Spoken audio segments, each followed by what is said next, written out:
वेळ अशी आहे की मधली सुट्टी बहुतेक झालेली असावी. झाली की नाही झाली? कारण गुरुजी म्हटल्यानंतर शाळा आठवते आणि शाळा आठवल्यानंतर मधली सुट्टी असलीच पाहिजे. सगळेच जण आपण त्या वयातनं मोठे झालेलो आहोत. पण कुठे गेले मगाची?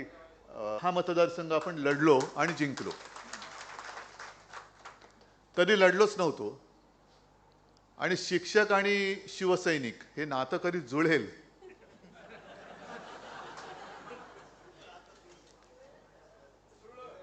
आता ते जुळलं.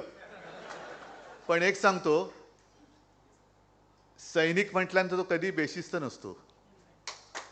सैनिक म्हणजे सैनिक, उत्साह अमाप,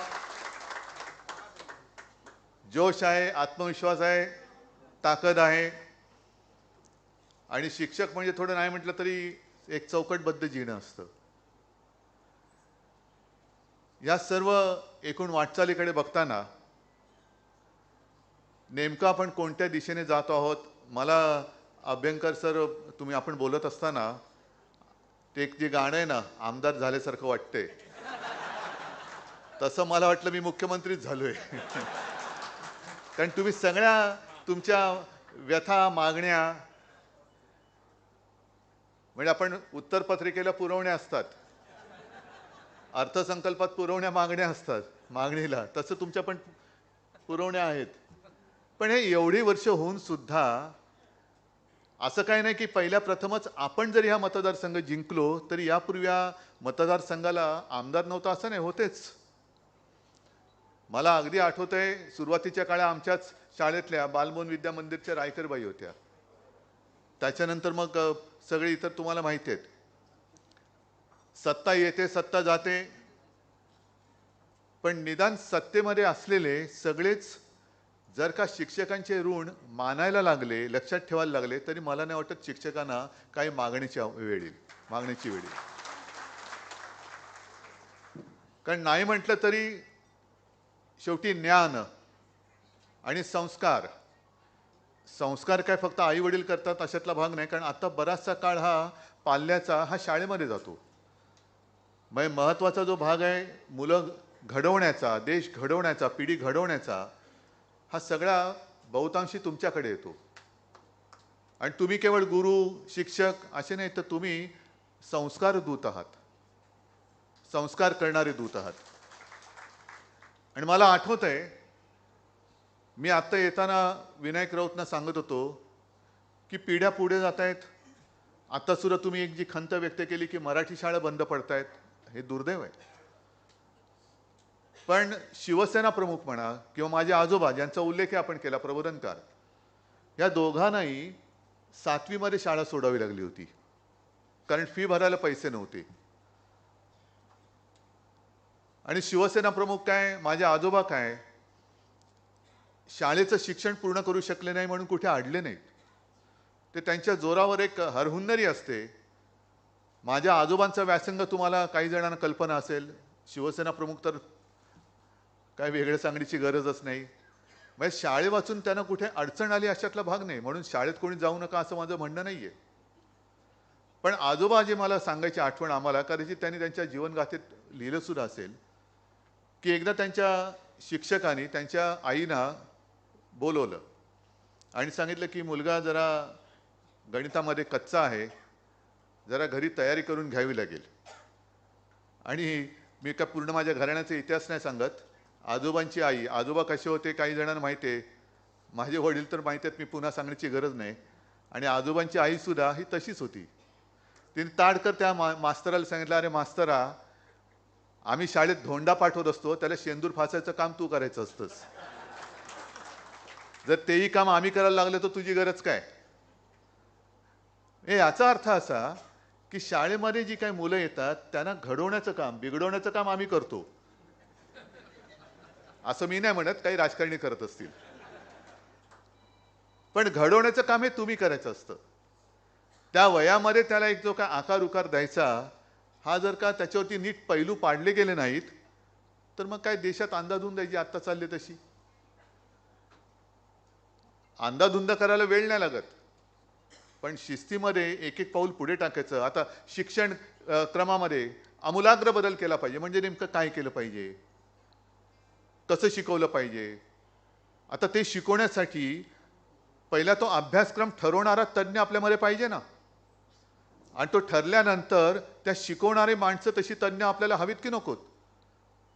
पण शिकवणारा माणूस जर का तांदूळ निवडत असेल, निवडणुकीच्या ड्युटीवर तुम्ही लावत असाल, आणखीन काहीतरी करत असेल, आणि फावल्या वेळेमध्ये जर का शिक्षक म्हणून जात असेल, तो काय डोंबल्याचा अभ्यासक्रम बदला नाही तर काही बदला. जोपर्यंत तुम्ही शिक्षकांबरोबरची तुमची वागणूक बदलत नाही तोपर्यंत मला नाही वाटत काही बदलू शकेल. शिक्षक म्हणजे काय कंत्राटी कामगार नाहीये. ज्या पद्धतीने आता तुम्ही चालले ना, मला तर धक्का बसला की शिक्षण क्षेत्रात मध्ये सुद्धा शिक्षक ह्या कंत्राटी पद्धतीने नेमला जातोय. म्हणजे कोण हे कंत्राटदार, आणि कोणी कोणाला कंत्राट द्यायचं. आता सुद्धा ज्या काही गोष्टी बघतोय मी, सगळे आपण दरवेळेला कार्यक्रम असले का तिकडे छत्रपती शिवाजी महाराज आहेत, शाहू फुले, आंबेडकर, सावित्रीबाई फुले, या सगळ्या तसबिरींना आपण हार घालतो, त्यांची पूजा करतो. का? कारण त्यावेळेला ते तसे उभे राहिले. संपूर्ण समाज एका अंधारामध्ये असताना जर ही महापुरुषी झाली नसती तर आपण आज जे काय आहोत ते झालोच नसतो. मग असं म्हणायचं का की महापुरुष गेले कुठे, महापुरुषांचं युग संपलं की काय? आज आपल्यामध्ये तसा कोणी दिसत नाहीये. म्हणजे पु ल देशपांडेंच्या भाषेत बोलायचं तर धरावे असे पाय आणि हार घालावे असे गळेच दिसत नाहीत. धरावे असे गळे खूप दिसतात, पण ते धरता येत नाही ना, ही पंचायत आहे. अशी माणसंच नाही आहेत. आणि मग आपण असं एक पद्धत आहे, कोणीतरी म्हटलं ते कोणीतरी असतंच, की ज्या वेळेला ठेंगू माणसांच्या, ठेंगू म्हणजे बौद्धिक दृष्ट्या मी म्हणतोय, शारीरिक नाही, ठेंगू माणसांच्या लांब सावल्या पडायला लागतात तेव्हा समजावं सूर्यास्त जवळ आलेला आहे. आज आपला देश सूर्यास्ताच्या दिशेने चालले की काय अशी भीती वाटायला लागते. कारण कोणता नेमका धर्म आपल्याला अपेक्षित आहे, कोणता देश आपल्याला अपेक्षित आहे, कोणती संस्कृती आपल्याला अपेक्षित आहे, काय कोणाचं काही कशाला पत्ता नाही. एका बाजूला तिकडे कुंभ चाललेला आहे, अनेक जण म्हणजे लाखो करोडच्या लोक संख्येने जात आहेत कुंभामध्ये, डुबकी मारून येत आहेत. ठीक आहे, मी परवाही म्हटलं, मी प्रत्येकाच्या भावना जपणं, त्याला कुठे धक्का मारायचा नाहीये, अजिबात नाही. ज्याला वाटतं तिकडे जाऊन पवित्र व्हायचंय जरूर व्हा. आमच्या पंतप्रधानांनी सुद्धा डुबकी मारली. पण एका बाजूला डुबकी मारल्यानंतर मला आज गणपती मंडळाच्या अध्यक्षांचं एक पत्र आलेलं आहे की एका बाजूला हा सगळा पवित्र सोहळा सुरू आहे, पण आता मागे गणेशोत्सव. आदल्या दिवशी नोटीस दिली गणपती मंडळांना की ज्यांनी पीओपीच्या मूर्त्या बनवल्या आहेत त्यांचं विसर्जन करायचं नाही. अरे, पंतप्रधान डुबकी मारतात आणि गणपतीचं विसर्जन नाही. हा काय प्रकार आहे? कोणतंही हिंदुत्व आहे? मी समजू शकतो की प्लॅस्टर ऑफ पॅरिसच्या मूर्तीनी जर प्रदूषण होत असेल तर शाडूच्या मूर्ती बनवा, ठीक आहे ना, बनवतो. पण शाडूची माती देणार कोण? पर्याय कोण देणार त्याला? अचानक मूर्ती बनवून तयार झाली, आरती, पहिली आरती, त्याचं आगमन होतंय, आणि आदल्या संध्याकाळी जर का तुम्ही गणेशोत्सव मंडळांना नोटिसा देणार असाल तर मग नेमकं तुमचं हिंदुत्व तरी काय? तलावात विसर्जन करायला बंदी, काही ठिकाणी तर विसर्जित केलेल्या मूर्त्या बाहेर काढल्या. इकडे तर 2 माझे विभाग प्रमुख बसलेत. विनायकजी, तुम्ही मुंबईभर सगळ्या विभाग प्रमुखांना विचारा की त्यांच्या विभागात कुठे कुठे अशा मूर्त्या या नतरराष्ट्र सरकारने आणि पालिकेने या विसर्जनाशिवाय अडवून ठेवलेल्या आहेत. मग बघू पुढे काय करायचं, बघूया पुढे काय करायचं ते. कारण बोलायला खूप असतं, म्हणजे फार मोठी मोठी प्रवचनं द्यायला हे खूप चांगलं असतं. प्रवचन द्यायला जातंय काय, पण प्रत्यक्ष तू तसा वागतोस का? म्हणून आपल्यामध्ये जी एक म्हण आहे ना, बोले तैसा चाले त्याची वंदावी पावले. पण अनेक जण नुसतंच बोलतात आणि प्रत्यक्षात करतात विचित्र. आणि म्हणून रामकृष्ण परमहंसांना एका साधकाने विचारलं होतं की का हो गुरुजी, की काही लोक खूप छान बोलतात, खूप उंचीवरती नेतात आणि वागतात भलतंच, असं कसं काय? मग त्यांना सांगितलं की बघ, लक्षात घे की निरभ्र आकाश असतं ना, त्या निरभ्र आकाशामध्ये घारी किंवा गिधाडं खूप उंच उडतात, म्हणजे फार मोठी भरारी घेतात, पण एवढ्या उंचावर गेल्यानंतर सुद्धा त्यांचं लक्ष असतं ते जमिनीवरच्या कुजलेल्या सडक्या मासाकडे. तशी ही माणसं असतात, ती फक्त बोलतानाच उंचीवर जातात, प्रत्यक्ष काही करू शकत नाही. अर्थात हे मी कोणालाही उद्देशून बोललेलो नाही, तुमच्या मनात कोण आलं असेल ते तुमचं तुम्हाला माहीत. नाही, उगाच कशाला कोणाची काय बोलायचं. पण ह्या सगळ्या जर का गोष्टी बघितल्या, आता दुर्दैव कसं आहे की शाळेमध्ये सुधारणा झाली पाहिजे. मुंबई महापालिकेच्या शाळा आपण सुधारले की नाही सुधारल्या जाऊन बघा तुम्ही. मुलांच्या पाठीवरचं दप्तराचं ओझं कमी करणं हे शिवसेना प्रमुखांचं स्वप्न होतं, आणि साधारणतः 2014 साली ते मी केलं, जरूर केलं. पण हे सरकारने स्वीकारायला पाहिजे. पाठीवरती जे काय दप्तराचं ओझं असतं, रोज एवढी पुस्तकं, एवढ्या वह्या. मग मी एक कल्पना अशी केली की आता सगळं जे काही युग चाललेलं आहे, AI किंवा डिजिटल, आणखीन काय सगळं मोबाईलमध्ये येत आहे. मग मी संपूर्ण अभ्यासक्रम जो आहे तो डिजिटल करून एका SD कार्डामध्ये दिला, आणि तो टाकून त्या मुलांच्या हातात 8वी 9वी आणि 10वीच्या मुलांच्या हातामध्ये तो टॅबच दिला. त्याच्यामध्ये पाठ्यपुस्तकं आली, प्रश्नपत्रिका आल्या, ई-लर्निंग कोर्स आला. कारण ई-लर्निंग म्हणजे आज आता आपण म्हणतो की बऱ्याच वर्षांनंतर हा जसा कुंभ आलेला आहे 144 वर्षानंतर, तसे सगळे ग्रह एका रांगेमध्ये येतात. त्याच्यानंतर अमुक अमुक ग्रहाला एवढे चंद्र आहेत, अमुक ह्याला शनीला कसं कडं आहे, हे जर का आपण ॲनिमेशननी त्या टॅबमध्ये दाखवलं तर मुलांना पटकन समजतं. एखादं जसं आपण मी अनेकदा बघितलेलं आहे परदेशामध्ये सुद्धा, जर कोणाला डॉक्टर व्हायचं असेल तर साधारणतः 8वी 9वी 10वी पासून त्यांना ऑपरेशन थिएटरमध्ये बाजूला उभं करून ऑपरेशन कसं होतंय काय होतंय दाखवायला सुरुवात करतात. आता मला कल्पना नाही, पण आपल्याकडे 11वी 12वीच्या विद्यार्थ्याला पहिल्यांदा बेडकाची तंगडी देतात फाड्याला हातामध्ये, आणि हा डॉक्टर पुढे किती होणार, तरी सुद्धा चांगले डॉक्टर आपल्याकडे झालेत. तर ई-लर्निंग हे आपण सुरू केलं. संपूर्ण देशामध्ये आपल्या महापालिकेच्या शाळेमध्ये व्हर्च्युअल सिस्टीमनी शिक्षण हे आपण सुरू केलं.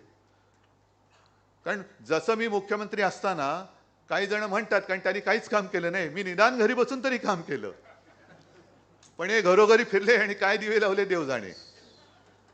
पण जसं त्यावेळेला मी व्हिडिओ कॉन्फरन्सनी संपूर्ण महाराष्ट्राची यंत्रणा, मग अगदी कलेक्टर असतील, पोलीस अधिकारी असतील, डॉक्टर्स असतील, सरपंच असतील, यांच्याशी संवाद साधला, तसं माझ्या महापालिकेच्या शाळेत, मुंबई महापालिकेच्या शाळेत, शाळेतलेच चांगले शिक्षक, कोणत्या विषयाला कोणता शिक्षक चांगला आहे हे त्यांच्यातनंच घेतला, आणि त्यालाच सांगितले की एक स्टुडिओ करून आपण घेतला महापालिकेचा, आणि व्हर्च्युअल सिस्टीमने 10वीचे वर्ग आपण शिकवायला सुरुवात केली. आणि ते नुसतं एकतर्फी नाही, ते शिकवत असताना शाळेनुसार विद्यार्थी त्याला प्रश्न पण विचारू शकतात, आणि तो शिक्षक त्याच वेळेला त्यांना उत्तर पण देऊ शकतो. आणि त्याचा परिणाम असा झाला की काही काही शाळांचा जो रिझल्ट हा अगदी खाली असायचा, तो शिक्षणाच्या दर्जात समानता आल्यामुळे सगळ्या शाळांचा दर्जा हा उंचावला. हे केलं ना आपण. दुर्दैव मी जे म्हटलं ते या गोष्टीचं वाटतं की काम करून सुद्धा ज्या वेळेला आत्ता हा जसा निकाल लागला, खोटा पराभव आहे, हा निकाल मी निकाल मानायला तयारच नाहीये विधानसभेचा, अजिबात नाहीये. अगदी काल परवाकडे अरविंद केजरीवाल हरले, काही जणांना आनंद झाला, काही तर झोपेतनं उठले आणि त्यांनी प्रतिक्रिया दिली. म्हणजे काही जण कुंभकर्णासारखे झोपलेले असतात, आणि मग काय झाल्यानंतर कुंभकर्ण उठतात आणि प्रतिक्रिया देतात. तसे काही जणांनी उठून उठून प्रतिक्रिया दिल्या. पण अरविंद केजरीवालनी तिथे जे काही शाळांसाठी काम केलेले, विजेसाठी काम केले, पाण्यासाठी काम केले, तसंच शिवसेनेने जे काय काम केलेलं आहे, मग ते रक्तदानाचं असेल, ॲम्ब्युलन्सचं असेल, इतर काही गोष्टी असतील, हे लोक मी नाही समजत हे विसरू शकतात. हा गडबड घोटाळा नक्की आहे. आणि मग शेवटी शिक्षकांनी करायचं काय? कारण प्रत्येक शिक्षकाला मतदानाचा अधिकार आहे ना, बरोबर आहे. त्याच्यानंतर निवडणूक यंत्रणेचं काम करायला तुम्हाला आहे, पण निवडणूक प्रचाराचं काम नाही करू शकत. का नाही करू शकत? जर शिक्षक त्याच्या मनानुसार त्याचं मत देऊ शकतो, तर शिक्षक त्याच्या मनानुसार एखाद्या पक्षाचा प्रचार का करू शकत नाही? जर तुम्ही महाराष्ट्राच्या विधिमंडळामध्ये शिक्षकांसाठी वेगळा मतदारसंघ ठेवला असाल, तर शिक्षकाला त्याच्या मनाप्रमाणे राजकीय पक्षाचं काम करायला तुम्ही अडवणारे कोण? आणि म्हणून तुमची जबाबदारी ही आहे की आता तुम्ही सगळे शिक्षक एकत्र आलेले आहात, राज्यभरातले आलेले आहात. आणि अभ्यंकर साहेब म्हणाले की केवळ पदाधिकारी आहेत. मला अभिमान आहे तुमचा की तुम्ही एवढ्या पद्धतीने एवढ्या ताकदीने आपली शिक्षक सेना बांधलेली आहे. पण आजपासून सुरू करा, आजपासून सुरू करा. जसं RSS करतं, जिकडे जातं तिकडे पोखरायला लागतात. म्हणजे जसं आपण वाळवी म्हणतो ना, दिसत नाही आधी, मग नंतर कळतं अरे वाळवी लागले. तसं वाळवीसारखं नाही काम करायचं. पण आपल्या मताप्रमाणे आपल्या शिवसेनेचे जे आपलं आपलं हिंदुत्व आहे, आपलं हिंदुत्व हे आपलं राष्ट्रीयत्व आहे, तसे प्रखर राष्ट्राभिमानी हिंदू तयार करण्याचं काम हे तुम्ही केलंच पाहिजे, करायलाच पाहिजे. तुम्हाला जिथे जिथे शक्य असेल, अगदी ग्रामीण भागातनं आला असाल, गाव वाड्या वस्तेपाडे हे सुरू करा. काय खरं काय, नाहीतर शेवटी दिशा कोण दाखवणार? हातामध्ये मशाल आहे पण स्वतःच गोंधळला असेल तर जायचं कुठे? कारण मशाल प्रकाश दाखवते. कोणत्या दिशेने जायचं हे तुम्हाला आम्हाला ठरवायचं आहे. हे तुम्ही आता सुरू केलं पाहिजे. शिवसेनेचे सदस्य आता नोंदणी सुरू झालेली आहे. का तुम्ही सदस्य व्हायचं नाही? झालंच पाहिजे तुम्हाला सदस्य. का तुम्ही सदस्य नोंदणीला आता जर का फावल्या वेळामध्ये तुम्हाला बाकीची कामं सांगत असतील तर मी तुम्हाला सांगते, फावल्या वेळेमध्ये तुम्ही सुद्धा शिवसेनेची सदस्य संख्या वाढवा. आता निवडणूक नाही आहे ना, मग आता या फावल्या वेळेमध्ये शिवसेनेचा प्रचार करा, बेधडक करा. कारण नाहीतर या नुसत्या मागण्या ज्या आहेत त्या कागदावर राहतील. अभ्यंकर साहेब तिकडे, कारण माझ्याच सभागृहात त्या आहेत, विधान परिषदेत घसा कोरडा होईपर्यंत बोलतील. समोर जर का बैरे किंवा कान बंद करून बसलेले सत्ताधारी असतील तर उपयोग काय तुमच्या या बोलण्याचा? या ताकदीचा तरी काय उपयोग आहे? म्हणून ही ताकद आता एकवटलेली आहे. या ताकदीची शक्ती ही जोपर्यंत आपण या सरकारला दाखवत नाही, नवे माझं तर म्हणणे की यावेळेला आपली संधी, त्यांनी सगळी ज्या काही काळ्या विद्या असतील किंवा आणखीन काही कारस्थानं असतील त्या माध्यमातून आपली संधी हिरावली. कारण आज सुद्धा जिथे जिथे जातोय सगळे म्हणतात उद्धवजी असं तर होऊच शकत नाही. आम्ही सगळ्यांनी तुम्हाला मतदान केलेलं आहे, तुमचा पराभवच होऊ शकत नाही, सगळे पराभवच होऊ शकत नाही. आता ह्या एक एक एक एक गोष्टी त्यांनी ज्या काय थापा मारल्या या तुम्हाला सगळ्यांना सांगायला काय हरकत आहे? जसं निवडणुकीच्या तोंडावर लाडकी बहीण योजना आणली. आता मला कळलं, तुम्हालाही कळलं, कारण तुम्ही वाचता तोच पेपर मी वाचतो. आतापर्यंत जवळपास 5 लाख महिलांना अपात्र ठरवलेलं आहे. बरोबर आहे. लाडका भाऊ योजना बंद, 1 रुपयात पीक विमा योजना तिचे सुद्धा 12 वाजलेले आहेत. त्याच्यानंतर ते काय त्यांनी योजना दूध बीत काय सगळं केलं होतं ते सुद्धा बंद. अगदी निर्लज्जपणाने आपण जे गोरगरिबांसाठी 10 रुपयात शिवभोजन थाळी निर्माण केली होती, दिली होती, ती योजना सुद्धा आता बंद करण्याचा घातक आणि नतद्रष्ट विचार हे दळबद्री महायुती सरकार करते. म्हणजे गरिबांसाठी काहीच नाहीये. नुसतं जायचं आणि तिकडे डुबक्या मारा. अरे पण तू डुबलास तरी चालेल पण डुबकी मार. हे हिंदुत्व नाही. असं नाही हिंदुत्व चालणार. हे हिंदुत्व मला बिलकुल मान्य नाही. जर गोरगरिबांना तुम्ही उपाशी ठेवून त्यांना मोफत काहीतरी देताय, अशा आविर्भावात उपकार केल्याच्या आविर्भावात वागणारे सत्ताधारी असतील तर हे सत्ताधारी बदलणं हे आपलं कर्तव्य आहे. नक्कीच बदलायला पाहिजे. आज तुम्ही इथे सगळे जमलेले आहात. संपूर्ण होऊ द्या तुमचं जे काय चर्चा चर्वण जे काय व्हायचंय, पण त्यातनं एक दिशा ठरवा की काय करायचं नेमकं. ही ताकद पहिल्या प्रथम शिक्षकाच्या, कारण शिक्षक हा फार महत्त्वाचा घटक असतो आयुष्यामध्ये. म्हणजे मी आज सुद्धा माझे शाळेतले शिक्षक विसरू शकत नाही, तसं मलाही वाटतं की तुम्ही सुद्धा विसरले नसाल. आणि सहज एक गंमत म्हणून सांगतो. अर्थात पहिली दुसरी तिसरी करत 10वी मध्ये पोहोचलो आणि मग दर महिन्याला एक परीक्षा असते. असते का अजून? असते ना? हा, 3 महिन्यांनी नाही, पण वेगळ्या विषयाची. तशी 10वी मध्ये गेल्या गेल्या आमची पहिली परीक्षा झाली होती गणिताची आणि 150 मार्काचा पेपर. तो काय बीजगणित, अल्जिब्रा बिल्जिब्रा वापरे, आता बघितलं तरी घाम फुटतो. आणि सर होते ते असे पेपरचा गठ्ठा घेऊन आले, टेबलवर ठेवला आणि विचारले ठाकरे कोण आहे? पहिला प्रश्न. मला वाटलं अरे चुकून पहिला वगैरे आलो की काय मी. त्यांनी बघितलं इकडे.